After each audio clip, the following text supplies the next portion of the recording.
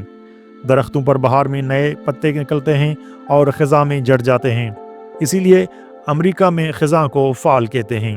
چنانچہ وہی درخت جو گرمیوں میں ہرے بھرے ہوتے ہیں سردیوں میں سوکھے اور ننگے ہو جاتے ہیں۔ بھیڑ کے بچے بہار میں پیدا ہوتے ہیں تاکہ جب وہ بڑے ہو رہے ہوں تو گرم موسم اور تازہ گھاس کا فائدہ اٹھا سکیں۔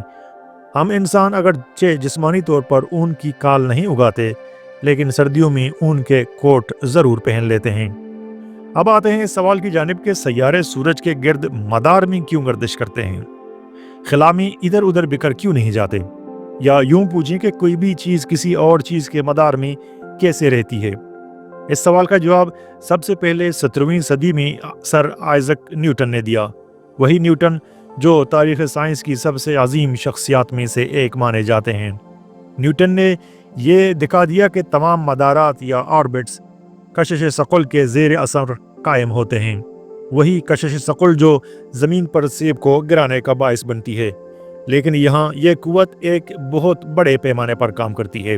ویسے مشہور روایت کہ نیوٹن کے سر پر سیب گرا اور اسے کشش ثقل کا خیال آیا شاید محض ایک کہانی ہی ہے۔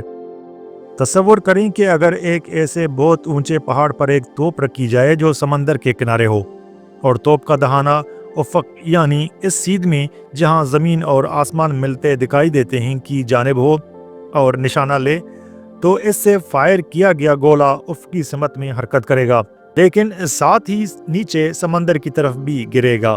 یعنی ایک طرف تو یہ گولہ آگے کی طرف جا رہا ہوگا، لیکن دوسری طرف مسلسل نیچے بھی گر رہا ہوگا۔ ان دونوں حرکات کا مجموعہ ایک ہموار خمدار لکیر بنائے گا جو آخرکار پانی میں گرے گا۔ یہ سمجھنا ضروری ہے کہ توپ کا گولہ اصل میں آغاز ہی سے گرنا شروع کر دیتا ہے، یعنی ایسا نہیں کہ وہ پہلے کچھ دیر افقی چلتا رہے اور پھر اچانک نیچے گرتا ہے، جیسے کسی کارٹون کردار کی طرح جو فلم میں اچانک گرنے کا فیصلہ کر لیتا ہے۔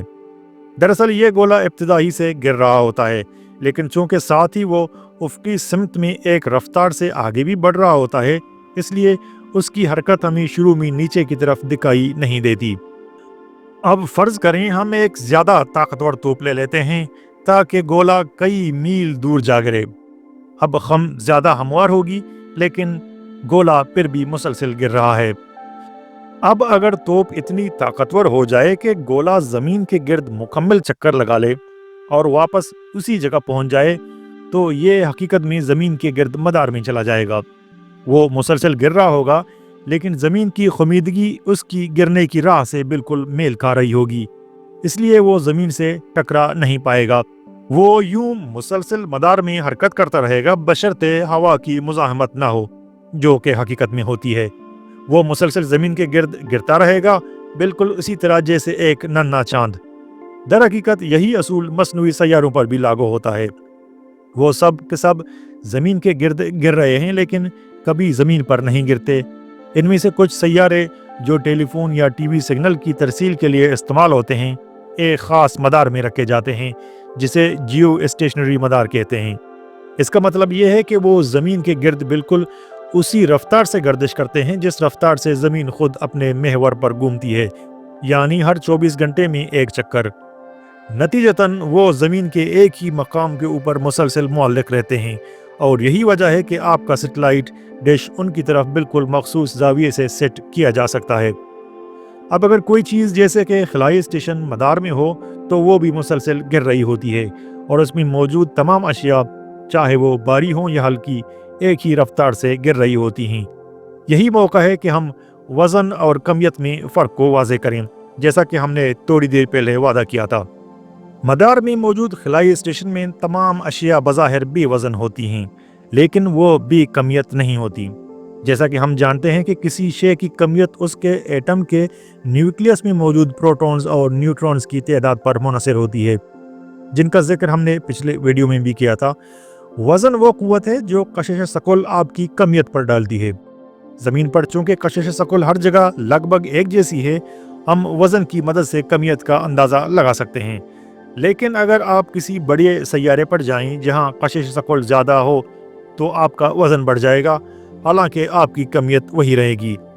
خلائی اسٹیشن میں چونکہ آپ اور وزن ناپنے والی مشین دونوں ایک ہی رفتار سے گر رہے ہوتے ہیں، جسے فری فال کہتے ہیں، اس لیے آپ کے پاؤں مشین پر کوئی دباؤ نہیں ڈالتے اور وہ مشین آپ کو بے وزن ظاہر کرے گی۔ لیکن اگر آپ کا وزن 0 ہوگا تو آپ کی کمیت بدستور موجود رہے گی۔ اگر آپ خلائی اسٹیشن کے فرش سے زور سے چھلانگ لگائیں تو آپ سیدھا چھت کی طرف جائیں گے۔ ویسے یہ طے کرنا مشکل ہوگا کہ چھت کون سی ہے اور فرش کون سا، اور اگر چھت دور ہو تو بھی وہاں ٹکرانا آپ کے لیے تکلیف دہ ہوگا، بالکل جیسے زمین پر گرنے سے ہوتا ہے۔ اسی طرح اگر آپ کے ساتھ کیبن میں ایک توپ کا گولہ ہو تو وہ بے وزنی کی حالت میں تیرتا ہوا محسوس ہوگا، جیسے وہ ہلکا ہو، لیکن جیسے ہی آپ اسے پھینکنے کی کوشش کریں گے تو آپ کو فوراً اندازہ ہوگا کہ یہ کسی ربڑ کی گیند کی طرح ہلکا نہیں بلکہ بے حد وزنی ہے۔ آپ کو اسے پھینکنے میں خاصی محنت کرنی پڑے گی، اور ہو سکتا ہے کہ اس عمل میں گولے کو آگے دھکا دینے کے بجائے آپ خود پیچھے کی سمت جائیں۔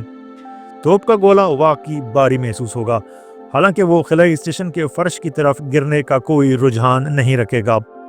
اگر اتفاقاً زور سے دھکا دینے سے وہ گولہ آپ کے ہاتھ سے نکل کر کیبن میں دوسری سمت جائے اور کسی چیز سے ٹکرائے تو اس کا اثر بھی اتنا ہی بھاری ہوگا جتنا زمین پر ہوتا ہے۔ اگر وہ کسی دوسرے توپ کے گولے سے ٹکرائے تو دونوں ایک دوسرے سے وزنی انداز میں ٹکرائیں گے، بالکل ویسے جیسے زمین پر بھاری اشیاء ٹکراتی ہیں، نہ کہ دو پنگ پونگ گیندوں کی طرح جو ہلکے سے اچھل کر الگ ہو جاتی ہیں۔ امید ہے اس سے آپ کو وزن اور کمیت کے فرق کا احساس ہوا ہوگا۔ خلائی اسٹیشن میں اگرچہ توپ کا گولہ اور غبارہ دونوں بے وزن ہیں، لیکن ان کی کمیت میں زمین آسمان کا فرق ہے۔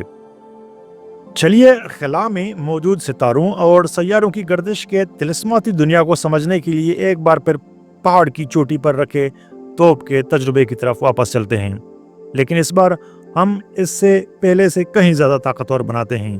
اب کیا ہوگا؟ یہاں ہمیں جرمن سائنسدان جوہانس کیپلر کی دریافت کو سمجھنا ہوگا، جو نیوٹن سے کچھ عرصہ پہلے زندہ تھے۔ کیپلر نے بتایا کہ خلا میں ایک جسم جب دوسرے جسم کے گرد گردش کرتا ہے تو اس کا راستہ دراصل دائرہ نہیں بلکہ ایک بیضوی شکل کا ہوتا ہے، ایک ایسا شکل جس کے بارے میں قدیم یونانی ریاضیدانوں کو بھی اندازہ تھا۔ بیضوی شکل کچھ حد تک انڈے جیسے ہوتی ہے، اگرچہ انڈے بالکل بیضوی نہیں ہوتے۔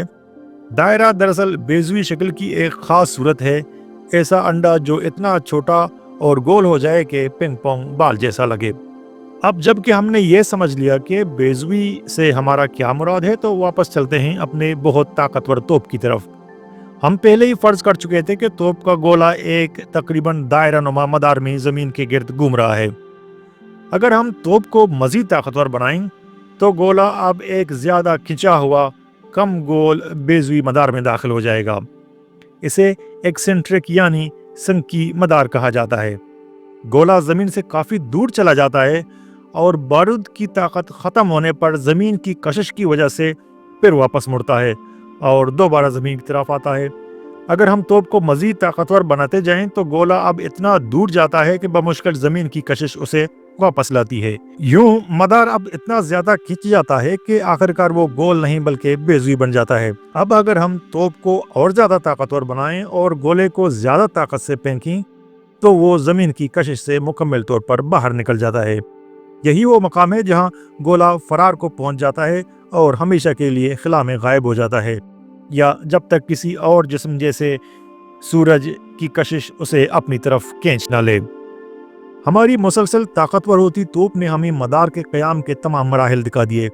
شروع میں گولہ صرف سمندر میں جا گرتا ہے، پھر جیسے جیسے ہم گولہ زیادہ طاقت سے داغتے ہیں اس کا راستہ زیادہ افقی ہو جاتا ہے، یہاں تک کہ وہ مطلوبہ رفتار پا لیتا ہے اور تقریباً دائرہ نما مدار میں داخل ہو جاتا ہے۔ یاد رکھیں کہ دائرہ بیضوی کی ایک خاص صورت ہے۔ مزید رفتار سے مدار کم گول اور زیادہ لمبا ہو جاتا ہے اور بیضوی کی خصوصیت نمایاں ہو جاتی ہے۔ آخرکار مدار اتنا زیادہ کھنچ جاتا ہے کہ بیضوی کی تعریف سے باہر نکل جاتا ہے اور گولہ زمین کی کشش سے مکمل آزاد ہو جاتا ہے۔ زمین کا سورج کے گرد مدار تکنیکی طور پر بیضوی ہے، لیکن یہ تقریباً دائرے کے برابر ہے۔ باقی تمام سیارے بھی اسی طرح کے تقریباً دائرہ نما بیضوی مدار میں سورج کے گرد گھومتے ہیں، سوائے پلوٹو کے جسے اب سیارہ نہیں مانا جاتا۔ دمدار ستارہ یا کومیٹ اس کے برعکس بہت لمبی پتلی بیضوی شکل میں مدار رکھتے ہیں۔ جب کوئی دمدار ستارہ اپنے مدار میں حرکت کرتے ہوئے سورج سے سب سے زیادہ فاصلے پر ہوتا ہے تو اس مقام کو اپھیلین کہا جاتا ہے۔ اس مقام پر ستارہ سب سے زیادہ سست ہوتا ہے، پورے وقت وہ آزادانہ طور پر گر رہا ہوتا ہے، کبھی سورج سے دور اور کبھی اس کی طرف۔ آہستہ آہستہ وہ اپھیلین پر موڑ کاٹتا ہے اور پھر سورج کی طرف گرنا شروع کرتا ہے، تیزی سے رفتار پکڑتا ہے یہاں تک کہ وہ سورج کے قریب ترین مقام پیریہیلین پر پہنچتا ہے۔ یہی وہ وقت ہوتا ہے جب وہ اپنی سب سے زیادہ رفتار پر ہوتا ہے۔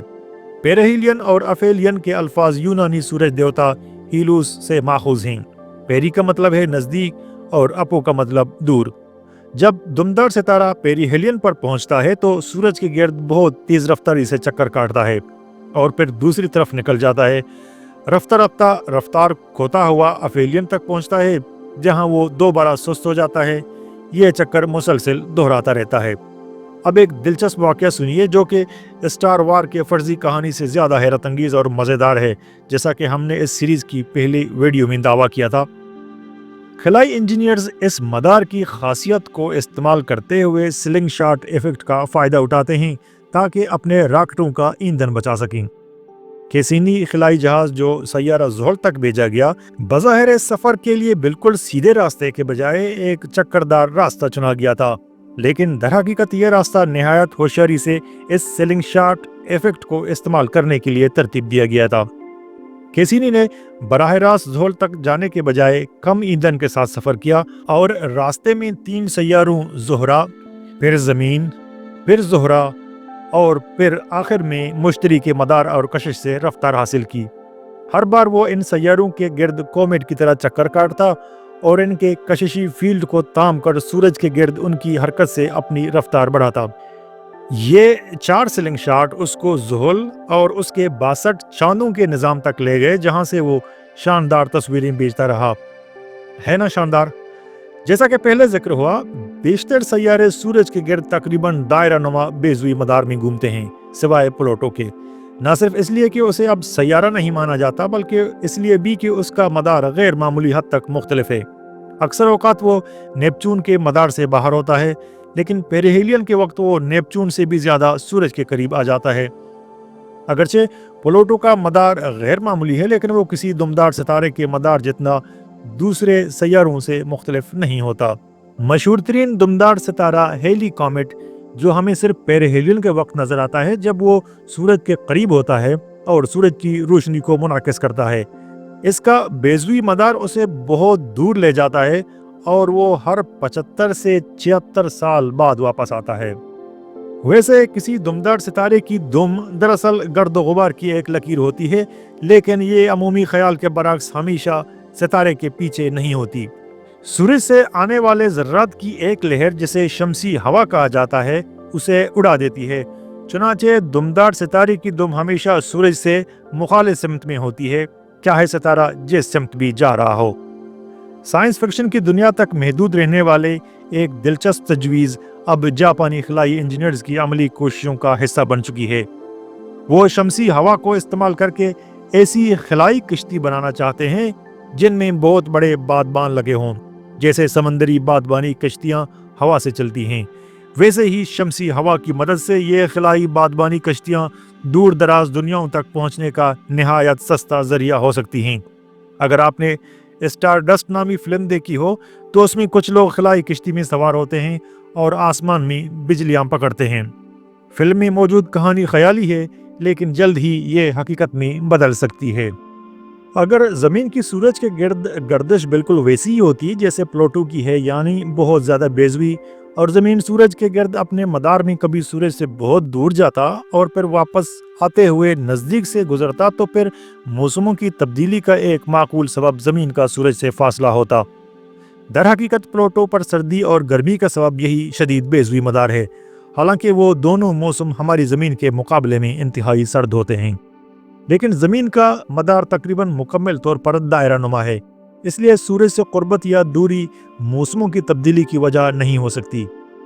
دلچسپ بات یہ ہے کہ زمین جنوری میں سورج سے سب سے زیادہ قریب جسے پیریہیلین کہتے ہیں اور جولائی میں سب سے زیادہ دور جسے افیلین کہتے ہیں ہوتی ہے، مگر یہ فرق اس قدر معمولی ہے کہ اس سے موسم پر کوئی خاص اثر نہیں پڑتا۔ تو پھر موسم کیوں بدلتے ہیں؟ اس کا سبب کچھ اور ہے۔ جیسا کہ ہم نے تھوڑی دیر پہلے ذکر کیا کہ زمین اپنے محور کے گرد گھومتی ہے، لیکن یہ محور ہر وقت بالکل سیدھا نہیں ہوتا بلکہ یہ جھکا ہوا ہوتا ہے۔ یہی جھکاؤ اصل میں موسموں کی تبدیلی کی وجہ ہے۔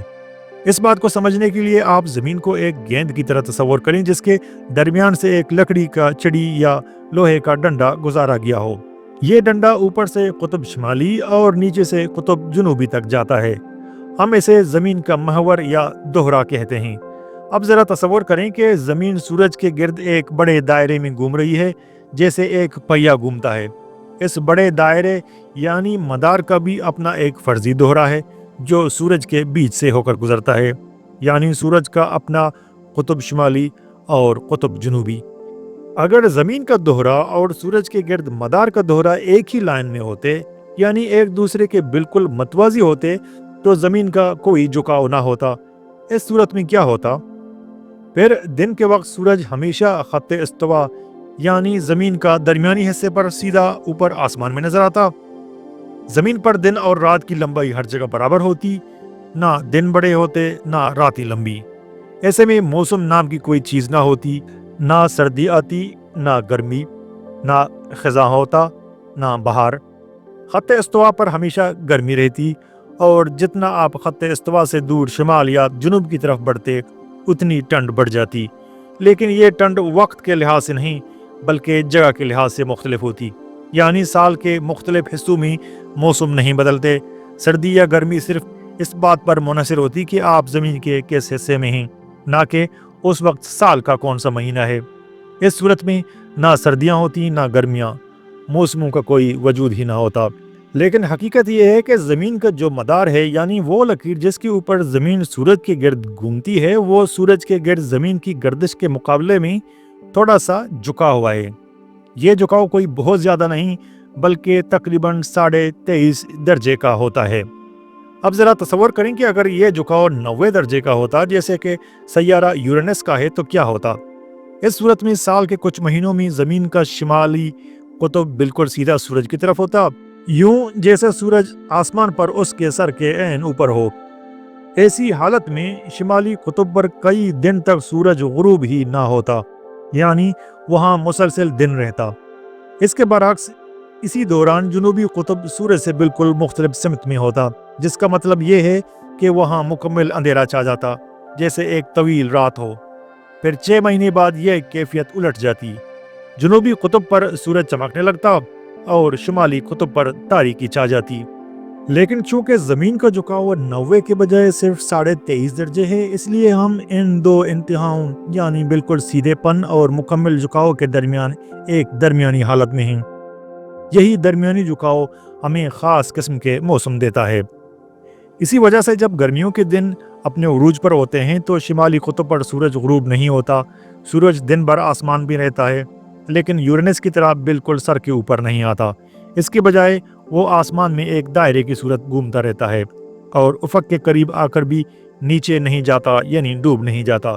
یہ کیفیت صرف شمالی قطب پر نہیں بلکہ اس پورے علاقے میں ہوتی ہے جسے ہم آرکٹک سرکل کہتے ہیں۔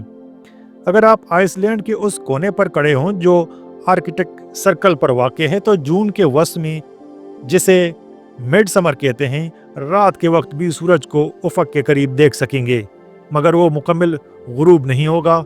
وہ آہستہ آہستہ حرکت کرتے ہوئے اگلے دن دوپہر کے وقت اپنی سب سے بلند اگرچہ زیادہ اونچی نہیں پوزیشن پر آ جائے گا۔ شمالی اسکاٹ لینڈ جو آرکٹک سرکل سے کچھ فاصلے پر ہے، وہاں مڈ سمر کی رات کو سورج کچھ دیر کے لیے افق کے نیچے ضرور جاتا ہے، لیکن اتنا زیادہ نہیں کہ اندھیرا چھا جائے۔ یوں رات تو ہوتی ہے لیکن وہ اندھیری نہیں ہوتی۔ تو نتیجہ یہ نکلا کہ زمین کا محور کا یہی 23.5 درجے کا جھکاؤ ہمیں سردی اور گرمی جیسے موسم دیتا ہے۔ جب زمین کا وہ حصہ جس پر ہم رہتے ہیں سورج سے دور جھکا ہوتا ہے تو سردی ہوتی ہے، اور جب وہی حصہ سورج کی طرف جھکا ہوتا ہے